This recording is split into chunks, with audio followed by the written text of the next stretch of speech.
Hi, this is the OnePlus Pad and I'll show you how to install a phone keyboard on this device. So open first the Play Store and the search pool under the green Apple keyboard.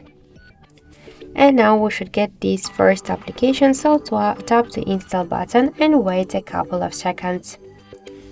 After that, tap to open the app and click Enable in Settings. Near green Apple keyboard, click on the switcher, tap to activate and go back. Tap to switch input methods and switch your current keyboard to the green Apple keyboard. So now let's go back to the application. So let's just open the search. And we could see that our keyboard is so close to the iPhone 1 as all of the emojis. So that's it, thank you for watching, and if you find this video helpful, leave thumbs up and subscribe our channel.